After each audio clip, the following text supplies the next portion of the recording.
नमस्कार दोस्तों, सरोकार मीडिया यूट्यूब चैनल पर एक प्रोग्राम लेकर आ रहे हैं सही राजनीति। इसमें हम ये बताने की कोशिश करेंगे कि लोकतांत्रिक व्यवस्था में राजनीति को कैसा होना चाहिए। एसोसिएशन फॉर डेमोक्रेटिक सोशलिज्म के सेक्रेटरी जनरल प्रोफेसर D.K. गिरी साहब, जिनको अंतर्राष्ट्रीय और राष्ट्रीय स्तर पर संविधान और सरकारों के बारे में गहन अध्ययन कर भारी जानकारी हासिल है, वे बताएंगे कि किस तरीके से लोकतांत्रिक व्यवस्था में सरकारों, राजनीतिक दलों और जनता को अपनी नुमाइंदगी पेश करनी चाहिए और उनके अपने अपने क्या क्या अधिकार हैं।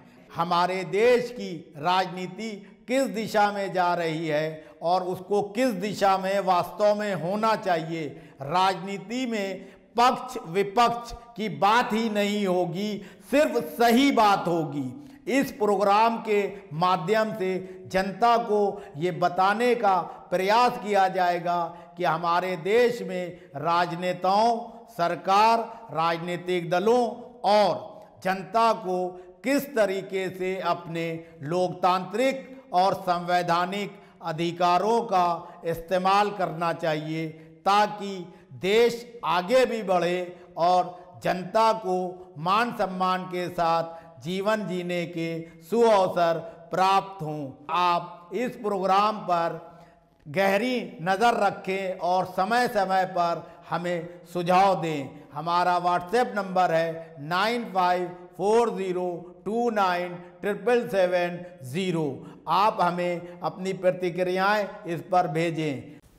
नमस्कार दोस्तों, सही राजनीति प्रोग्राम में आज हम प्रोफेसर D.K. गिरी साहब से जानना चाहेंगे कि लोकतांत्रिक व्यवस्था में चुनी हुई सरकारें किस तरीके से स्वायत्त संस्थाओं का दुरुपयोग करती हैं अपने राजनीतिक प्रतिद्वंदियों को ठिकाने लगाने के लिए, या यूं कहें CBI, ED, पुलिस और अन्य जांच एजेंसियों के द्वारा अपने विरोधियों को ठिकाने लगाने का काम सत्ताधारी दल जो करते हैं, वो क्या सही राजनीति है? एक दूसरे से बदला लेने की नीयत से सत्ता का दुरुपयोग करना क्या सही राजनीति है? लोकतांत्रिक व्यवस्था में राजनीतिक दलों को संविधान के अनुरूप क्रियाकलापों को अंजाम देना चाहिए, लेकिन सत्ता की धौस और उसकी धमक दिखाने की नीयत से, या यूं कहें सत्ता पर एन केन प्रकरण काबिज रहने की नीयत से अपने विरोधी राजनीतिक दलों को किनारे लगाने के लिए सत्ता का दुरुपयोग अक्सर किया जाता है। सही राजनीति में प्रोफेसर D.K. गिरी साहब से जानना चाहेंगे कि हमारे देश में इस व्यवस्था को कैसे दुरुस्त किया जा सकता है। नमस्कार। नमस्कार साहिल साहब। सर, मेरा पहला सवाल ये है कि जब भी कहीं विधानसभा या लोकसभा के चुनाव हो रहे होते हैं तो उस वक्त ही ये देखा गया है कि सत्ताधारी दल जांच एजेंसियों का दुरुपयोग करके दूसरी पार्टी के बड़े नेताओं और प्रभावशाली लोगों को फंसाने का काम करते हैं। क्या यही सही राजनीति है? भारतीय राजनीति में ये सब हो रहा है, लेकिन इसका हम गहराई में जाना चाहिए और लोगों का कहीं सुनाई में इसका हमें आंकलन और मूल्यांकन नहीं करना चाहिए। ये निश्चित है कि जब इंदिरा गांधी जी सत्ता में आई, उस दौर से संस्थाओं का, एजेंसियों का जो गलत इस्तेमाल करना वहीं से सुनने को आ रहा है, उससे पहले नहीं।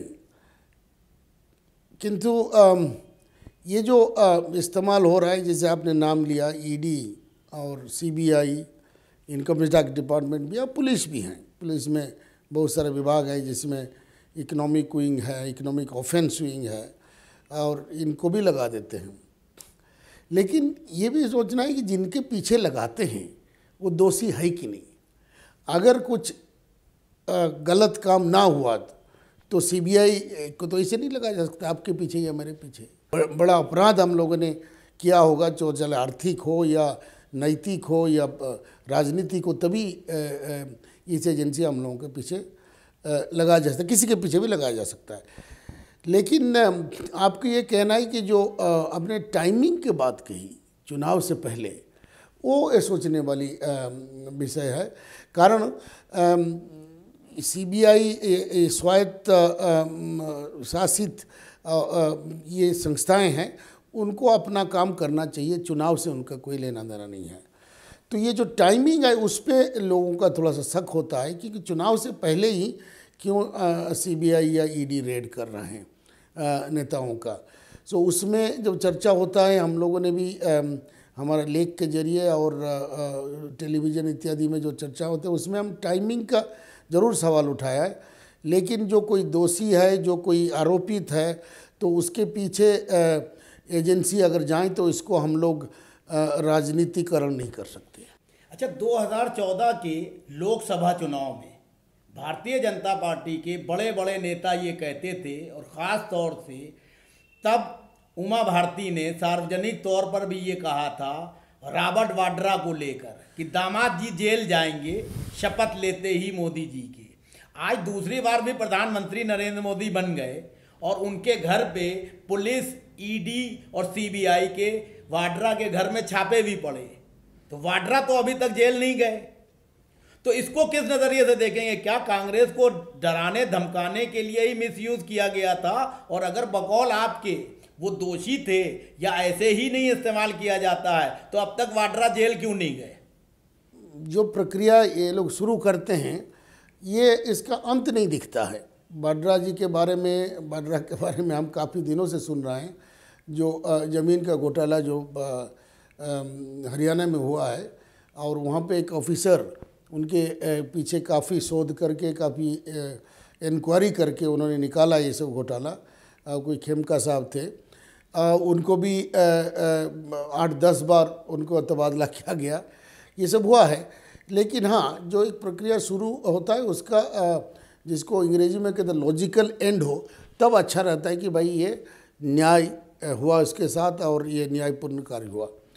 किंतु ये नहीं हो रहा है, तो इसमें ये राजनीति हो सकता है कि नेताओं का, और वाड्रा जो कांग्रेस का जो प्रथम परिवार है उससे जुड़े हुए हैं, उनको बदनाम कर दिया जाए।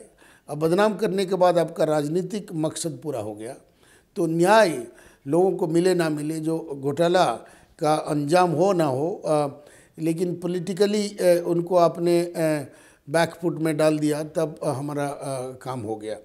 ये सही नहीं है।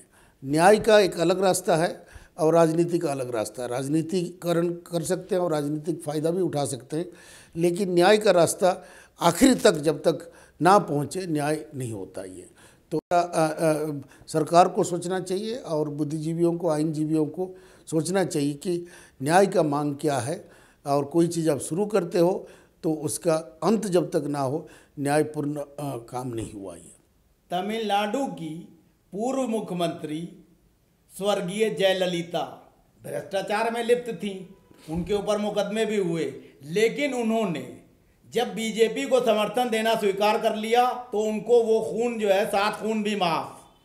लालू प्रसाद यादव बीजेपी के धुर विरोधी हैं, वो आज तक जेल में हैं, उनके प्रति न्यायालय भी सख्त हुए। येदियुरप्पा जो इस वक्त मुख्यमंत्री हैं कर्नाटक के, उनके ऊपर भी भ्रष्टाचार के मुकदमे चले और वो आज मुख्यमंत्री हैं। रेड्डी बंधु जिनके यहाँ करोड़ों रुपए अवैध रूप से मिले, खनन के मामले में भी उनके ऊपर मुकदमे चले। पूर्व विदेश मंत्री स्वर्गीय सुषमा स्वराज से भी उनके रिश्ते बताए गए। मुलायम सिंह यादव सुनते हैं कि उनके चरणों में चले गए, इसलिए अखिलेश और डिम्पल यादव और मुलायम सिंह यादव बच गए। ये कौन सी राजनीति है भारतीय जनता पार्टी की कि जो भी विरोधी है उसको जो है ईडी, सीबीआई और कोर्ट का डंडा दिखाकर शांत किया जाए? ऐसी स्थिति में वास्तविक लोकतंत्र और सही राजनीति कैसे पनपेगी? ये आपने जितना मिसाल दिया ये सही है। राजनीति में अवसरवाद इतना जमा हुआ है और लोगों नेताओं के मन में, तो अपने फ़ायदा के लिए ये करते हैं, लेकिन बाकी पार्टी भी करता है। बीजेपी अभी हाल में सत्ता में आई है, 6 साल चल रहा है। वाजपेयी जी थे, एक और दौर था, लेकिन ये जो आक्रामक राजनीति देखने को मिल रहा है और बीजेपी का नेतृत्व में 6 साल हुआ है सिर्फ, तो ये अभी सत्ता हासिल करने में लगे हुए हैं प्रोसेस में। और राज्यों में भी, केंद्र में तो आ गए, राज्यों में जहाँ हार गए थे वहाँ भी, कर्नाटका में, मध्य प्रदेश में, राजस्थान में भी कोशिश किया गया था और राज्य सरकार को भी लेने का कोशिश जारी है। लेकिन राजनीति में तो खेल चलते रहेगा सियार साहब, क्योंकि राजनीति का एक परिभाषा है कि हर चीज़ जायज़ है राजनीति में। वे लोग मानते हैं, द आर्ट ऑफ पॉसिबल कहते हैं और आर्ट ऑफ डुएबल कहते हैं। और बर्नार्ड शॉ साहब, एक फिलोसोफर, ने ये भी कहा था कि politics is the last stage of scoundrels, मतलब जो भ्रष्ट लोग हैं उन्हीं का लिए पॉलिटिक्स प्रोड्यूस है। लेकिन उसी में इसी स्थिति में जो हमारा लोकतंत्र में, हमारे देश में कहीं भी ये जो इंस्टीट्यूशन, अनुष्ठानों का रोल आता है, जैसे ईडी और अपने सीबीआई का नाम लिया, और ऐसे सीवीसी भी है सरकारी ऑफिसरों के लिए, चीफ विजिलेंस कमिश्नर, सीएजी है। ये सब स्टैट्यूटरी बॉडी है। स्टैट्यूटरी बॉडी मतलब कॉन्स्टिट्यूशन के तहत उसको तय किया गया है, बनाया गया है, तो उसमें पॉलिटिकल इंटरफेरेंस नहीं हो सकता। तो लेकिन हो रहा है, नहीं हो सकता। तो ये जो अफसरान अगर स्ट्रॉन्ग हों और डटे रहें तो कोई पॉलिटिशियंस उनको प्रभावित नहीं कर सकता। आपको याद होगा जो सेशन साहब थे, टीएन सेशन, वो कितना शक्तिशाली थे इलेक्शन कमीशन में। इनको तो मजाक में लोगों ने अल्सेशियन भी कहते थे। अल्सेशियन जो डॉग होता है, खुद पड़ता है, किसी को नहीं डरता है। और टीएन सेशन से सारा सरकार, उन्होंने तो 2-3 सरकार चुनाव कराया, सब डरते थे। और इलेक्शन कमीशन का जो इतना पावरफुल नहीं था, उन्होंने काफ़ी पावर दे दिया इलेक्शन कमीशन को। तो एक ऑफिसर के चलते एक अनुष्ठान, जो सबसे बड़ा अनुष्ठान हमारा देश में इलेक्शन चलाता है, इतना बड़ा मुल्क में, सबसे बड़ा लोकतंत्र में दुनिया का, और पावरफुल हो गया। आपको याद होगा हाल में यूएस में इलेक्शन हुआ और आखिर तक तय नहीं हो पा रहा था कि जीता कौन, प्रेसिडेंट बना कि नहीं, क्योंकि जो प्रेसिडेंट, जाने वाला प्रेसिडेंट, राष्ट्रपति जब तक उस हार को या जीत को ना माने तब तक चुनाव संपूर्ण नहीं है। लेकिन हमारा देश में ऐसे नहीं है। हमारा इलेक्शन कमीशन तय कर देता, घोषणा कर देता है, ये जीत गए, ये पार्टी बहुमत मिल गया, वही है। तो ये व्यवस्था बहुत अच्छा है। लेकिन इलेक्शन कमीशन भी प्रभाव में आ जाता है। तो ये हमें सोचना चाहिए, जिस ऑफिसर को हम लोग भेजते हैं वहाँ पे, और सबको अपना बीड़ा उठाना चाहिए, अपना दायित्व निभाना चाहिए, ये सोच के कि हमें अवसर लेने के बाद, रिटायरमेंट के बाद कोई हमें पर्क मिल जाए, कोई पोजीशन मिल जाए। जैसे जो भूतपूर्व न्यायाधीश के बारे में कहा जाता है, वो आके राज्यसभा के मेंबर बन गए, तो उनको बनना चाहिए था कि नहीं, जो वहाँ इतना बड़े ओहदे में होने के बाद, न्यायमूर्ति होने के बाद आके राज्यसभा में मनोनीत होके जाके बैठ गए, वो सही में नैतिक रूप में सही था कि नहीं, वो भी सोचना चाहिए।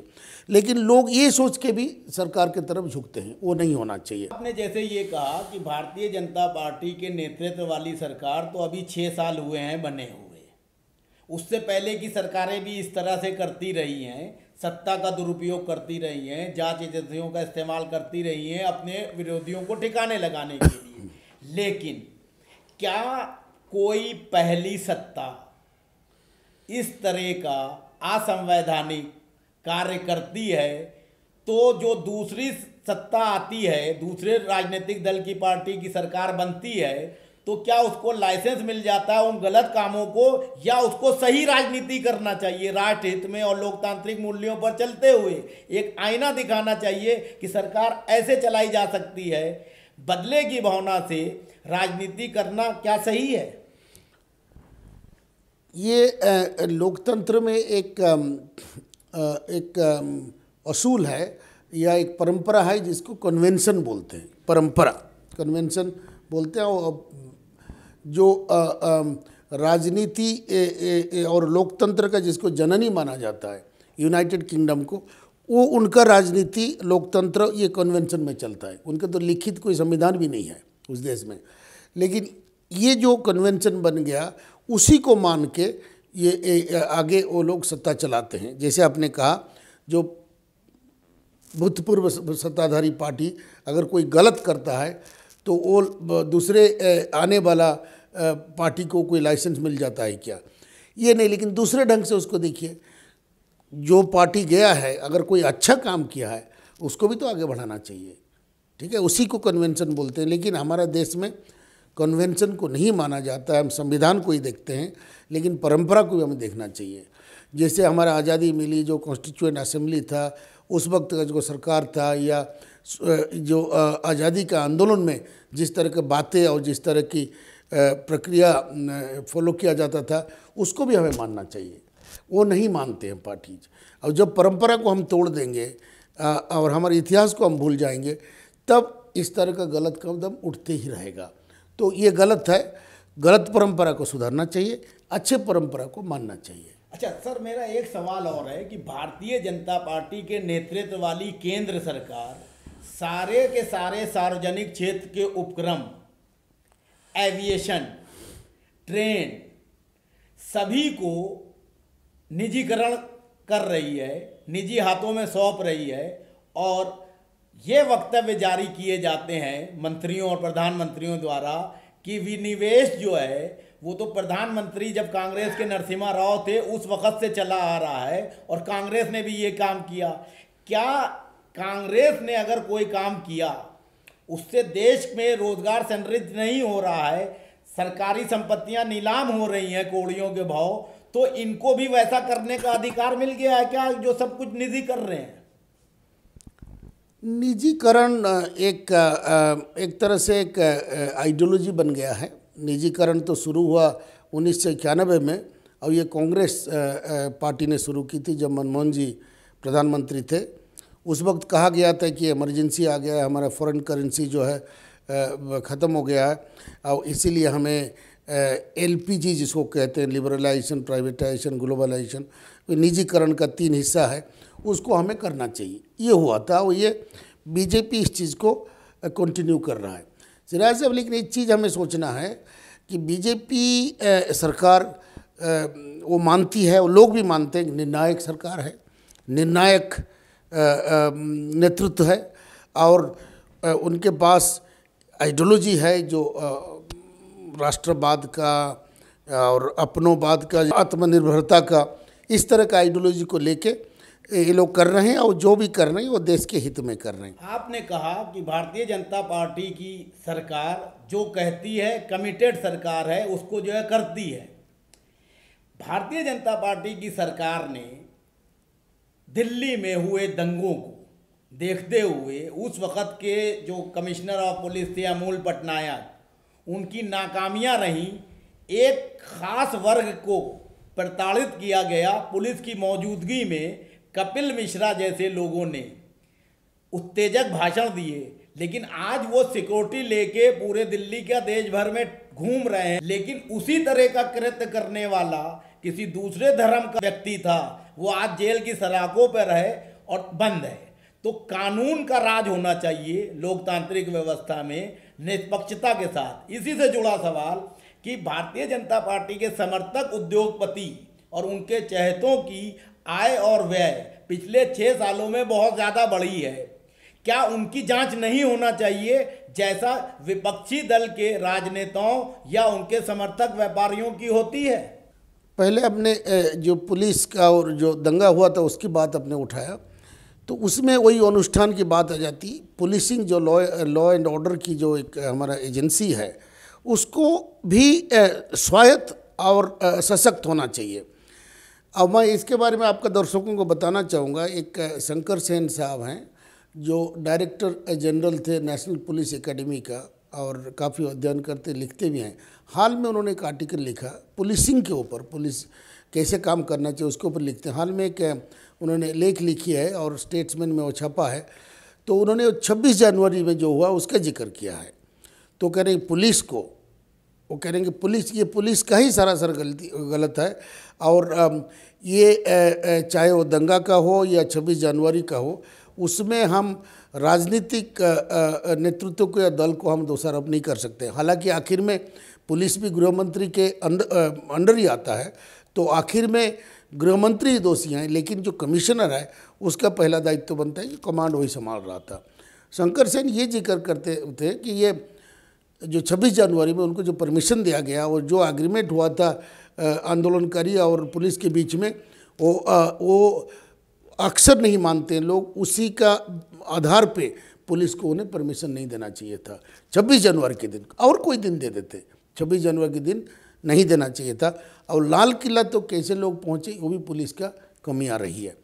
आपने दंगे की बात कही, पुलिस बाद में रिएक्ट किया, अगर पुलिस शुरू में किया होता तो उतना नुकसान नहीं होता।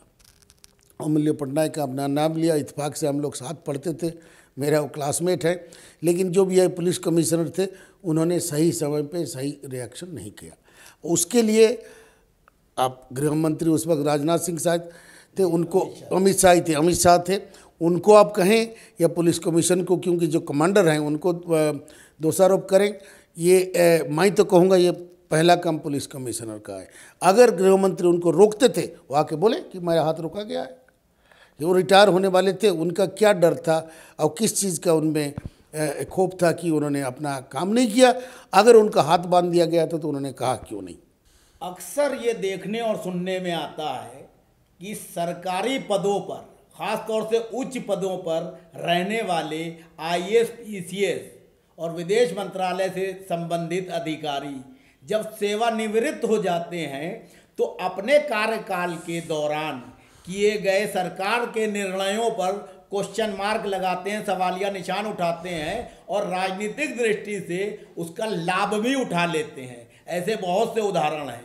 तो क्या उनको ऐसा करने के लिए सरकार को रोकना चाहिए, चुनाव आयोग को ऐसा नियम बनाना चाहिए, या न्यायालय को आगे बढ़कर इस तरह की व्यवस्था कायम करना चाहिए कि जब आप अपने पद पर हैं और कोई दबाव में आपसे गलत काम कराया जा रहा है, असंवैधानिक कार्य कराया जा रहा है, तो तभी उनको न्यायालय, सरकार संरक्षण दे ताकि वे उस वक्त ही उस गलती को ना कर सकें। ये जरूर इसमें परिवर्तन लाना चाहिए। जो सरकारी ऑफिसर हैं, बड़े पोजीशन में रहते हैं, अपने का फॉरेन मिनिस्ट्री का या पुलिस विभाग का, और IAS ऑफिसर जो सेक्रेटरी गवर्नमेंट ऑफ इंडिया के होते हैं, बड़े पावरफुल पोजीशन है, उसमें ये जरूर प्रावधान लाना चाहिए कि इनको जो सेवानिवृत्ति होते हैं उसके बाद 7-8 साल तक, क्योंकि 60 साल में वो लोग रिटायर करते हैं, और 5 से 10 साल तक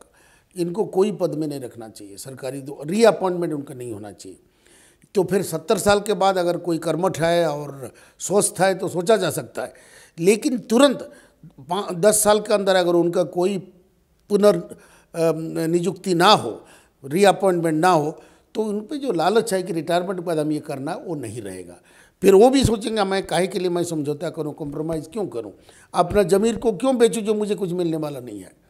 तो इनको तो इतना बड़े पोजीशन में है, उनको मोटा पेंशन भी मिलता है, तो बाकी लोग भी हैं जो नौकरी में हैं या बाहर सिस्टम के बाहर हैं, तो इनको आप उस पोजीशन में लगा सकते हो। लेकिन इनका अगर इस तरह का प्रावधान आए तो ये कॉम्प्रोमाइज़ नहीं करेंगे और दबाव में नहीं आएंगे। ये उनका जो अपॉइंटमेंट पॉलिसी है, जो DOPT देखता है, उसी में चाहे एग्जीक्यूटिव ऑर्डर में या पार्लियामेंट में एक अधिनियम ला के इसको ये करना चाहिए कि इनको 10 साल तक आगे कोई रीएम्प्लॉयमेंट नहीं होगा, तब ये लोग दबाव में नहीं आएंगे। लोकसभा के जो चुनाव होते हैं वो तो सीधे तौर पे जनता के बीच से चुने जाते हैं प्रतिनिधि, लेकिन राज्यसभा को उच्च सदन कहते हैं, और उसकी मेरे ख्याल से परिकल्पना जो है हमारे जो नीति नियतता थे उन्होंने इसलिए की थी कि उसमें बड़े बड़े विद्वानों को और समाज में अच्छा कार्य करने वालों को भेजा जाए ताकि वो कानून बनाने में जो है वो भी सहयोग करें, जो जनप्रतिनिधि हैं उनका। लेकिन आज की राजनीति में बदमाश, पैसे वाले, चोर उचक्के, फिल्म स्टार, इन सबको जो है राजनीति में जो है लाने के लिए लाभ लेकर राजनीतिक दल राज्यसभा भेजती हैं। करोड़ों रुपए, सैकड़ों करोड़ों रुपए खर्च करके लोग राज्यसभा सांसद बनते हैं। ऐसे में उच्च सदन मेरे हिसाब से तो नीच सदन हो जाता है।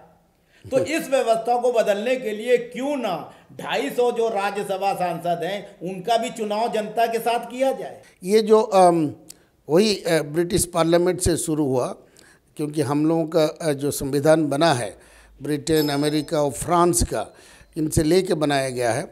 और जो हाउस ऑफ लॉर्ड्स कहलाता है वो, उसमें नॉमिनेशन होता था, कुछ सरकार उसमें लोगों को लाते हैं, वैसे लोगों को लाते हैं जो प्रशासन में और ये में देश चलाने में वो मदद कर सके। और आपने सही कहा कि जो उसके पीछे जो परिकल्पना था कि इनको क्यों किस तरह का लोगों को राज्यसभा में लाया जाए, लेकिन ये पॉलिटिकल शेल्टर जिसको बोलते हैं कि जो चुनाव हार जाते हैं उनको राज्यसभा में ले आते हैं, और जिसको मंत्री बनाना उनको राज्यसभा में ले आते हैं। अब बाकी इस तरह का काफ़ी लोग हैं जो नहीं आना चाहिए राजनीति में, उनको भी ले आते हैं।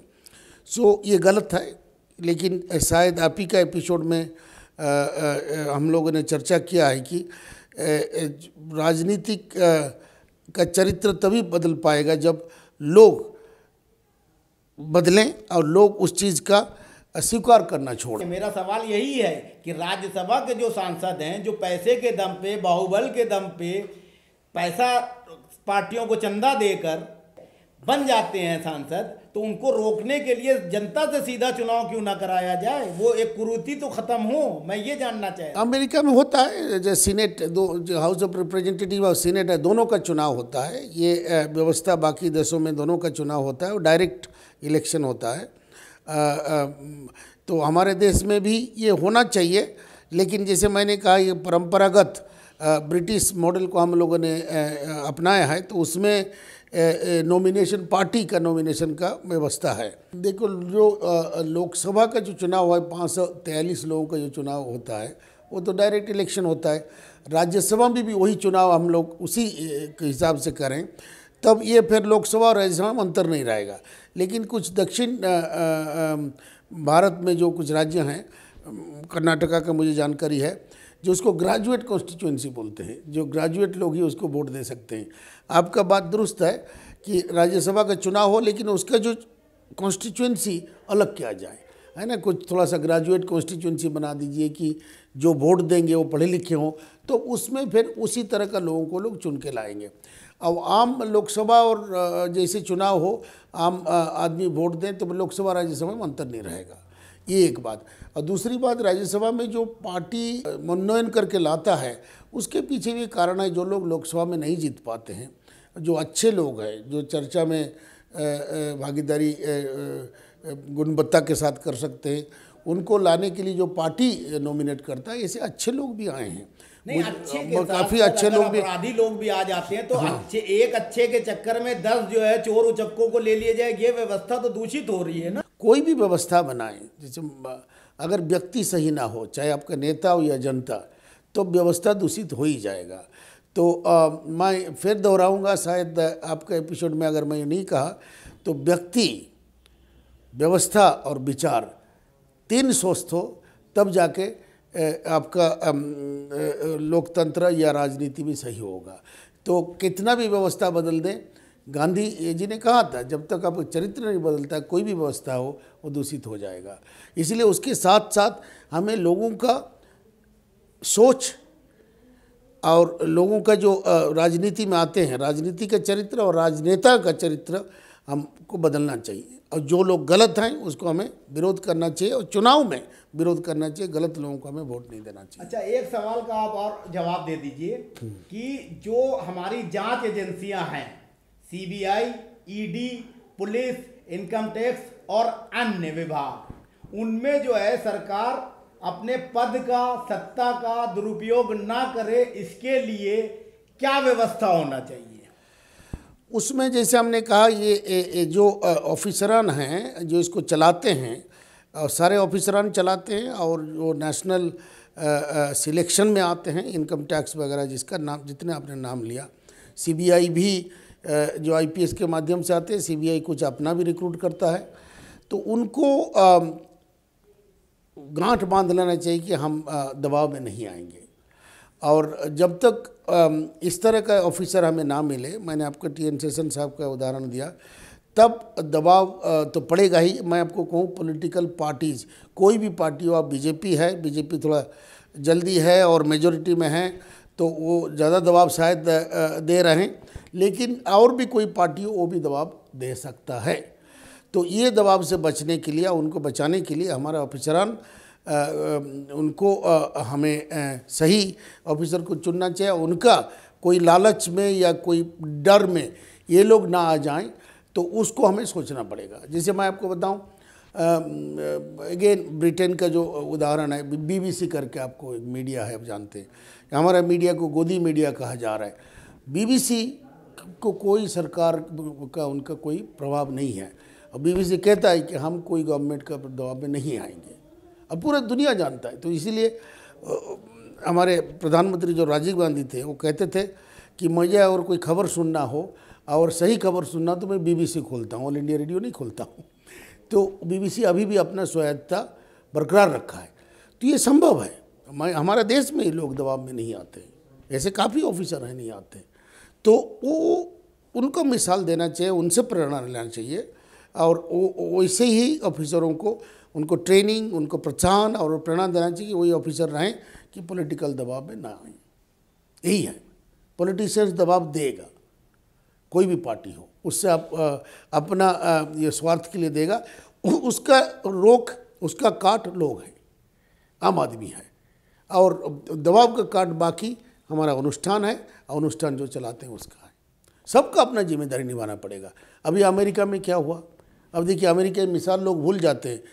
ट्रंप साहब ने कहा अपना वाइस प्रेसिडेंट को, भाई तुम मना कर दो कि इसमें नहीं आए, तुम सीनेट का वो चेयर करते हैं, बोलते हैं तुम नहीं कर सकते, उनकी बात नहीं सुना उन्होंने, बोलते नहीं मैं करूँगा, ये संविधान में है, मैं ये मीटिंग करूँगा, ये वोटिंग होगा।